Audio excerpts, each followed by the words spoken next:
کہ اللہ تعالیٰ فرماتا ہے کہ تمہیں خواہشات کی لذتوں نے دیوانہ بنایا ہوا ہے، تمہیں دنیا کی لذتوں نے دیوانہ بنایا ہوا ہے، اور ان دنیا کی لذتوں میں سب سے پہلے عورت ہے، اور اس میں کوئی شک نہیں ہے کہ اس دنیا کی سب سے خوبصورت چیز عورت ہے۔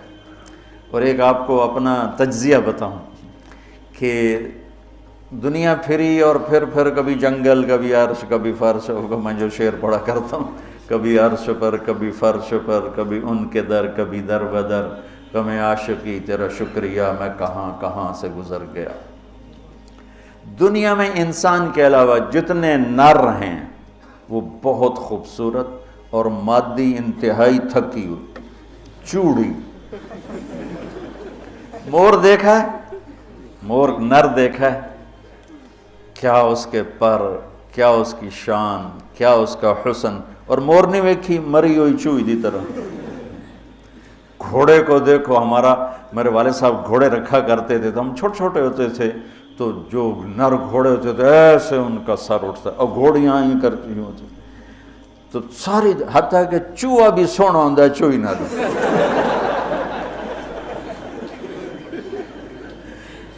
نر کبوتر دیکھو، مادہ کبوتر دیکھو، نر شیر دیکھو، شیر نہیں دیکھو، کھوتا بھی سونا ہے، کھوتی نہ دے۔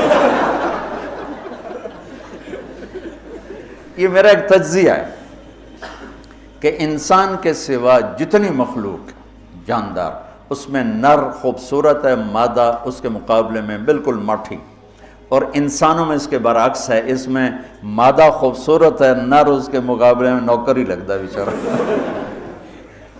اللہ نے عورت کو حسین بنایا ہے، مرد سے زیادہ حسین اللہ نے عورت کو بنایا ہے، اور جنت کی بھی سب سے بڑی نعمت اللہ کی رضا اور نبیوں کا پڑوس اور اللہ کا دیدار، جو ایک روحانی نعمتیں ہیں۔ اس کے بعد جو جنت کی سب سے بڑی نعمت ہے وہ جنت کی نیک عورت ہے، جنت کی حور ہے۔ اسی سے بابا آدم علیہ السلام جو جنت میں اداس پھرتے تھے، جب ماں جی آئے تو ٹھر پائے آدم علیہ السلام، خوش ہو گئے، واہ واہ جوڑی بن گئے، جوٹی دار آ گیا۔ اور یہ بات تو آپ سب کو معلوم ہے کہ اللہ نے یوسف علیہ السلام کو سب سے حسین بنایا، لیکن یہ بات کم معلوم ہے کہ عورتوں میں سب سے حسین اللہ نے حوا کو بنایا، جیسے حوا۔ آج تک کوئی عورت ایسی خوبصورت نہیں پیدا کی گئی جیسے اللہ تعالیٰ نے حضرت حوا کو پیدا کی۔ تو انسانی لذتوں میں سب سے بڑی لذت، سب سے بڑی خواہش وہ اللہ نے عورت، نیک عورت دنیا کی سب سے بڑی نعمت ہے۔ الدنیا کلھا متاع وخیر متاعها المرأة الصالحہ، دنیا چند روزہ ساز و سامان ہے، اور اس میں سب سے اعلیٰ درجے کا ساز و سامان نیک عورت ہے، نیک عورت، جس سے زندگی کی رونق ہے، جس سے زندگی میں حسن ہے، جس سے زندگی میں جمال ہے۔ عربوں میں دستور تھا مار پٹائی کا، تو جب مدینہ میں ایک ریاست قائم ہو گئی تو عورتوں نے آ کے شکایت کی، ہمارے خامد ہمیں مارتے ہیں، تو آپ نے ممبر پر کھڑے ہو کر غضبناک انداز میں کہا، جو عورتوں پہ ہاتھ اٹھاتے ہیں ان میں کوئی انسانیت نہیں۔ اس قدر شدید ڈانٹ پلائی، جو عورت پہ ہاتھ اٹھاتا ہے اس میں کوئی انسانیت نہیں، لا خیر فیہم، کوئی انسانیت نہیں ان۔ اور آپ نے فرمایا کہ خیرکم خیرکم لأہلہ، سب سے اعلیٰ درجے کا مسلمان وہ ہے جو بیوی کے ساتھ اچھا سلوک کرتا ہو۔ اور پھر فرمایا، اور میں اپنی بیوی کے ساتھ تم سب میں سب سے زیادہ اچھا سلوک کرتا ہوں۔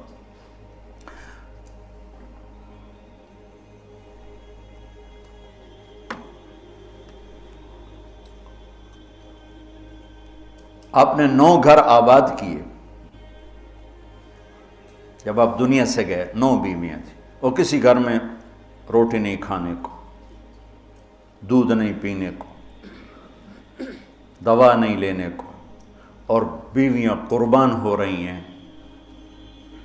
صدقے واری جا رہی ہیں۔ کس بات پر؟ آپ کے اخلاق، آپ کا حسن سلوک، آپ کا اظہار محبت،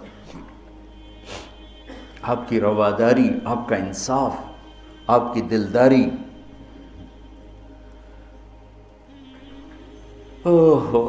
تو اللہ تعالیٰ کہہ رہا ہے تمہیں بڑی اچھی لگتی ہیں عورتیں پھر آگے نمبر 2 اولاد، پھر سونے چاندی کے ڈھیر، پھر بڑے خوبصورت گھوڑے، پھر جانور، پھر کھیتیاں. پھر اللہ کہتا ہے یہ تو دنیا کا تھوڑا سا ساز و سامان ہے، اللہ کے پاس بہت خوبصورت ٹھکانہ ہے. پہلے دنیا کا بتایا. ابھی ہم بیٹھے تھے، تمہارے استاد کہنے لگے ذہب سونے کو کہتے ہیں، اور ذہب ہے چلے جانا، یعنی یہ وہ چیز ہے جو چلی جاتی ہے، اور فضہ بھی ہے انفضہ سے ہے، بھاگ جانا، بھگدڑ مچ جانا. تو سونے چاندی کے اندر ہی بھاگ جانے کا مطلب پڑا ہوا ہے، تو کون کس کے ساتھ یہ وفا کرے گا؟ لیکن انسان کی کمزوری اللہ نے بتائی کہ تمہیں عشق ہے، تمہیں تمہاری خواہش ہے میری بیوی ایسی ہو، میرے بچے ایسے ہوں، میرے پاس سونے چاندی کے ڈھیر ہوں، اور میرے پاس سواریاں ہوں، گھوڑے ہوں، میرے پاس لینڈ کروزر ہو، میرے پاس مرسڈیز ہو، میرے بڑے کھیت ہوں، بڑا زمیندارہ ہو، بڑا میرا ڈیرا ہو. یہ سارے تمہارے اندر کے خیالات ہیں جو اندر جنم لیتے رہتے ہیں، لیکن لو بھی لوگے تو کب تک لوگے؟ شیر شاہ سوری نے جب دلی کو فتح کیا، بہت اچھا بادشاہ تھا، بہت اچھا بادشاہ، تو وہ کہنے لگا ہائے افسوس میرے سر پہ حکومت کا سورج اس وقت چمکا ہے جب میری اپنی زندگی کا سورج غروب ہونے والا ہے. 60 سال کی عمر میں اس نے فتح کیا دہلی کو، اور 66 سال کی عمر میں فوت ہو گیا. تو یہ ساری چیزیں کسی کو مل جائیں، پیدائشی طور پر مل جائیں، وقت کتنا ہے؟ 60 70. زیادہ بوڑھا ہو جائے تو اولاد ہی تنگ پہ جانا. مولانا صاحب دعا کرو ابا جی نو خیر ہو جاوے، یعنی ہوں ٹر جاوے، ماں جی تیرا مت ہو جاوے. لیکن اب اولاد سے خود سنا ہے یہ دعا کرو ماں جی سوکھے ہو جاؤ، مطلب مر کے مگرو لے جاوے. اولاد موت کی دعائیں مانگتی. تو اب اللہ اس کے تقابل میں لاتا ہے قل اُنَبِّئُكُمْ بِخَيْرٍ مِّن ذَلِكُمْ. انبئ کا مطلب ہوتا ہے بار بار بتانا. لگا کہ جو تمہیں نظر آ رہا ہے اس سے تو تم اثر لے رہے ہو، میں تمہیں بار بار بتاؤں گا، پوری جنت کو قرآن میں پھیرا دوں گا، کبھی یہاں کبھی وہاں، کبھی یوں کبھی یوں، کبھی نہر، کبھی باغ، کبھی حور، کبھی سونا، کبھی چاندی، کبھی لباس، کبھی کھانے، کبھی اپنی رضا، کبھی زندگی کا ابدی سرمدی ہونا. انبئ بار بار تمہیں میں جنت بتاؤں گا.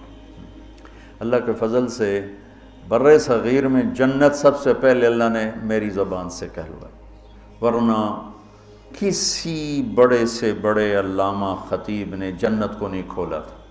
سب سے پہلے جنت اللہ نے میرے ذریعے سے چلوائی. اور وہ بھی ایک عجب میرے رب کا نظام تھا.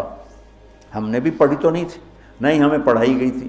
جنت کے ابواب چلوائی، تیز گام چل رہی تھی، نہ پڑھنے والے کو پتہ نہ پڑھانے والے کو پتہ.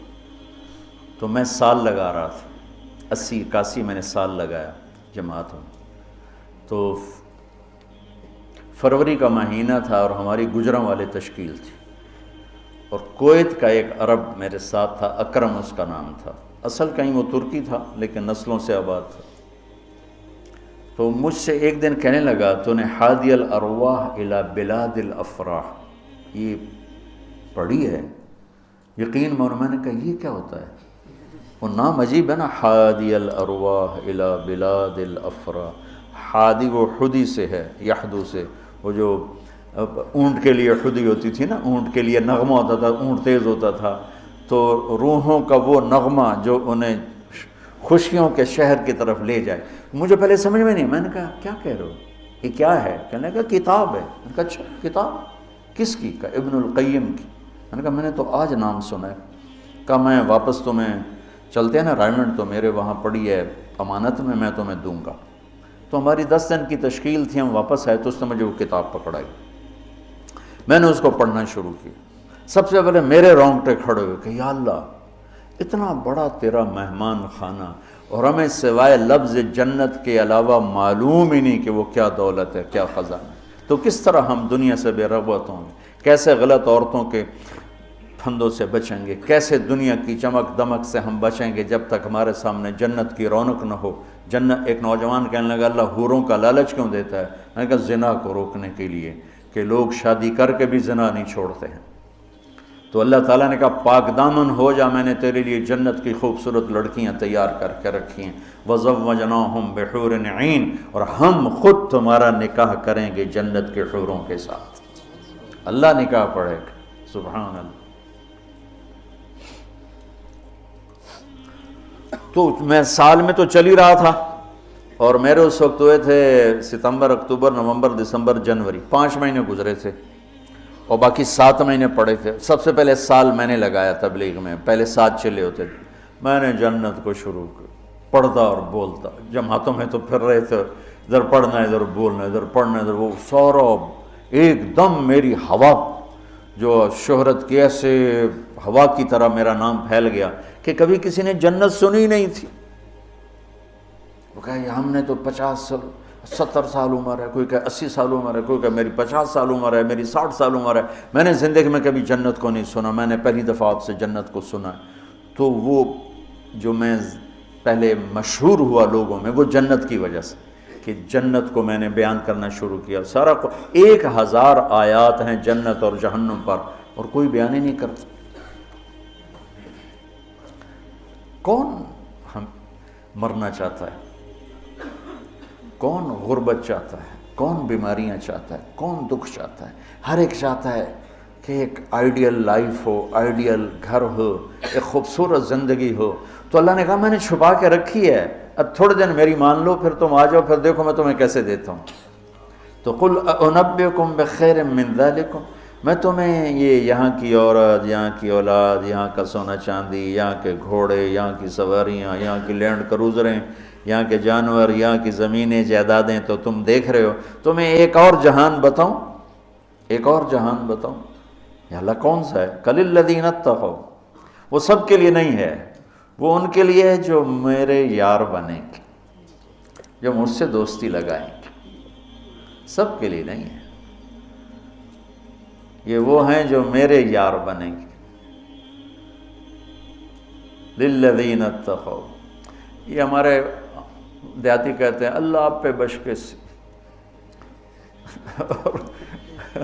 اور یہ زیادہ پڑھے لکھے لوگ کہتے ہیں یہ ایم ہی ہمیں ڈرائی رکھتے ہیں، کچھ بھی نہیں ہے. تو ایسی بات نہیں ہے.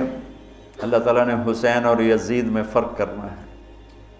رات کو شراب پینے والا اور رات کو نماز پڑھنے والا برابر ہو جائے گا. میرے نبی کے نواسے نے جان کیوں دے دی، نسل کیوں ذبح کروا دی؟ اگر یہی فیصلہ ہونا ہے کہ رات کو ناچنے والی، رات کو رونے والی برابر ہو جائیں، رات کو پوڑی بیچنے والا، شراب بیچنے والا، اور صبح سے شام تک حلال کمانے والا، تھک کے گھر جانے والا، اللہ ان کو برابر کر دے گا. سچ بولنے والا، جھوٹ بولنے والا برابر ہو جائیں گے. نماز پڑھنے والا، نہ پڑھنے والا برابر ہو جائیں گے. سود کھانے والا، حلال کھانے والا برابر ہو جائیں گے. تو پھر کربلاؤں کا مقصد کیا ہے؟ پھر تو ساری کربلاؤں کی تاریخ ختم ہو جاتی، ختم ہو جاتی، انسانیت نام کی کوئی شے نہیں رہ جاتی. تو میرے رب نے وَامْتَازُوا الْيَوْمَ أَيُّهَا الْمُجْرِمُونَ کا اعلان کیا ہے. ام نجعل المتقین کالفجار افنجعل المسلمین کالمجرمین ما لکم کیف تحکمون. تو قرآن بتا رہا ہوں، سورہ کیا نون القلم، کہ تمہارا دماغ خراب ہو گیا ہے کہ میں فرما بردار اور نافرمان کو ایک جیسا ڈیل کروں گا. تمہارا دماغ خراب ہو گیا. ایک آدمی رات کو زنا کر رہا ہے، ایک مصلی پہ بیٹھا رو رہا ہے، ان دونوں کو اللہ برابر کر دے گا. تو للذین اتقوا، ہم نے ایک بڑا اسپیشل پروگرام پیکج، لیکن ہے تقوی والوں کے لیے. اچھا تقوی والا بننا کوئی مشکل کام ہے؟ یہ کوئی ایسی آسمانی چیز ہے، آفاقی چیز ہے؟ قرآن کا پہلا صفحہ دیکھو، کتنا آسان کام ہے تقوی والا بننا. ہدی للمتقین، یہ ہدایت ہے تقوی والوں کے لیے. کون ہوتے ہیں؟ الذین یؤمنون بالغیب، جو غیب پہ ایمان لاتے ہیں. تو ہم سب غیب پہ ایمان لائے ہوئے ہیں نا. وَيُقِيمُونَ الصَّلَاةَ، اور نماز پڑھتے ہیں. تو ہم نماز پڑھتے ہیں نا. وَمِمَّا رَزَقْنَاهُمْ يُنْفِقُونَ، جو ہم نے دیا ہے اس میں سے خرچ کرتے ہیں. تو کوئی خرچ کرتے تو ہوگے نا، مولوی ہوتا تو بخیل ہے تو چلو کوئی تھوڑا بہت تو خرچ کرتے ہوگے نا. وَالَّذِينَ يُؤْمِنُونَ بِمَا أُنزِلَ إِلَيْكَ، جو قرآن پہ ایمان لائے. وما انزل من قبلک، جو تورات زبور انجیل پہ ایمان لائے، بتاؤ اس میں سے کون سی سے مشکل ہے؟ ایمان لانے میں پھر ساری شرطیں آ جائیں گی نا۔ یہ کہا جا سکتا ہے یہ کیسا تقوی ہے، روزے کا ذکر ہی نہیں، زکوٰۃ کا ذکر ہی نہیں، حج کا ذکر ہی نہیں، تو والذین یؤمنون بما انزل الیک، جو قرآن پہ ایمان لائے تو زکوٰۃ بھی دینی پڑے گی، حج بھی کرنا پڑے گا، سچ بھی بولنا پڑے گا، جھوٹ بھی چھوڑنا ہوگا، حرام بھی چھوڑنا ہوگا، وہ تو سارا اس میں آ گیا۔ تو للذین اتقوا، تقوی والا کوئی آفاقی ہو تسی تو جو بڑے تقوی والے ہو، ارے بھائی ہر مسلمان بڑی آسانی سے تقوی والا بن سکتا ہے، چند تو چیزیں ہیں، کر لو تو تقوی آ جائے گا۔ چلو ٹائم ختم ہو گیا، پھر جنت کل بتائیں گے۔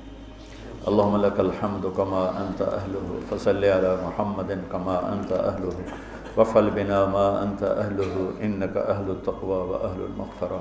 میرے مولا یہ تیرا گھر جو تو نے بنایا ہے، سجایا ہے، ہمارے بھی نصیب فرما دے، اور یا اللہ تو نے جو اس دنیا میں شیطان کے پھندے بتائے ہیں، ہمیں ان پھندوں سے نجات عطا فرما۔ ہم بڑے کمزور ایمان والے ہیں میرے آقا، ہماری اتنی طاقت نہیں کہ شیطان سے لڑ سکیں، ٹکر لے سکیں، تو اپنے حبیب کے صدقے ہمیں شیطانی پھندوں سے بچا، اور ہمیں اپنا بنا، تقوی والا بنا، زہد والا بنا، انابت والا بنا۔ ان سارے بچوں کو ہمارے لیے زاد راہ بنا، سرمایہ آخرت بنا، اور انہیں ہادی و مہدی بنا، اور ہمارے سارے اداروں کو قبول فرما، ہماری ضرورتوں کو اپنے غیب سے پورا فرما، اور جتنے لوگوں نے، بندوں نے، بندیوں نے، مردوں نے، عورتوں نے ہمارے ساتھ ہاتھ اٹھائے ہوئے ہیں، ان سب کی جھولیوں کو بھر دے میرے مولا۔ سب کے دکھڑے ہیں، سب کے شکوے ہیں، سب کے پریشانیاں ہیں، اپنے فضل و کرم سے ان مبارک راتوں کی طفیل سب کی جھولیوں کو بھر دے میرے آقا، سب کو خوشیاں دے دے، غم ان کے سمیٹ لے، خوشیاں ان کے گھروں میں بھر دے، ڈال دے۔ یا اللہ جس کے جو مسائل ہیں، کوئی معاشی مسائل ہیں، کوئی بیوی کو مسائل ہیں، کوئی خامد کے مسائل ہیں، کوئی اولاد کے ہیں، کوئی اپنے رشتوں ناتوں کے ہیں، کوئی کاروباری ہیں، سارے مسائل حل فرما دے، اور ہمیں یا اللہ آسانی والی، عافیت والی زندگی دے، اور آسانی والی واپسی مقدر فرما، ایمان کے ساتھ، اپنی رضا کے ساتھ، برحمت ہے۔